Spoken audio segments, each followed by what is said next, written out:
أخيرا سقط الصاروخ، كيف كسبت الصين الرهان الخطير؟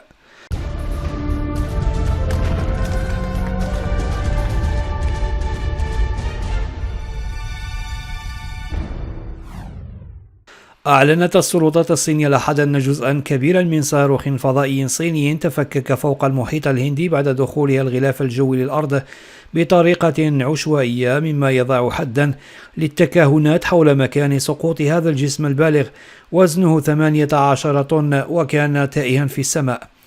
ونقل التلفزيون الرسمي عن المكتب الصيني للهندسة الفضائية المأهولة قوله إنه بعد المراقبة والتحليل في الساعة 10:24 أي الساعة 2:24 بتوقيت غرينتش في 9 مايو 2021 عاد حطام المرحلة الأخيرة من مركبة الإطلاق لونج مارش 5 BU2 إلى الغلاف الجوي. وأضاف أن منطقة الهبوط تقع عند خط الطول 72.47 درجة شرقا وخط العرض 2.65 درجة شمالا، وهي إحداثيات نقطة تقع في المحيط الهندي. وأوضح المصدر نفسه أن الجزء الأكبر من الصاروخ تفكك ودمر أثناء العودة. وأكدت خدمة المراقبة سبيس تراك التي تستخدم بيانات عسكرية أمريكية دخول الصاروخ الغلاف الجوي، وكتبت على تويتر: يمكن لأي شخص يتابع دخول لونج مارش 5B الاطمئنان، الصاروخ سقط.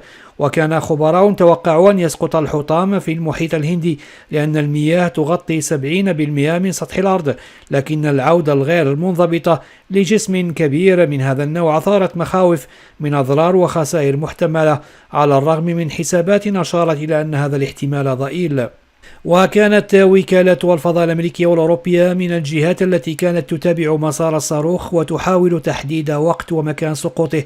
وكان وزير الدفاع الأمريكي لويد أوستن صرح في وقت سابق بأن الجيش الأمريكي ليس لديه خطط لإسقاطه، لكنه أشار إلى أن الصين كانت مهملة في تركه يخرج من المدار وفق ما نقلت فرنسا. والعام الماضي سقط حطام صاروخ آخر من طراز لونج مارش على قرى في كوت ديفوار، مما تسبب بأضرار لكن دون إصابات بشرية. وكتب عالم الفلك جوناثان ماكدويل من جامعة هارفارد في تغريدة: كانت العودة إلى المحيط الاحتمال الأكبر إحصائيا.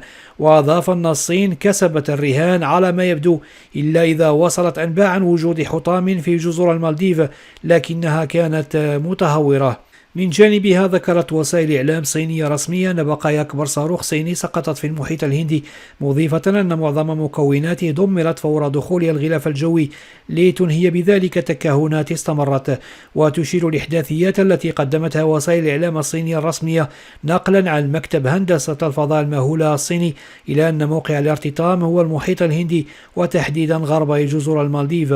وقال مكتب هندسة الفضاء أن معظم مكونات الصاروخ لونج مارش 5B احترقت في الغلاف الجوي.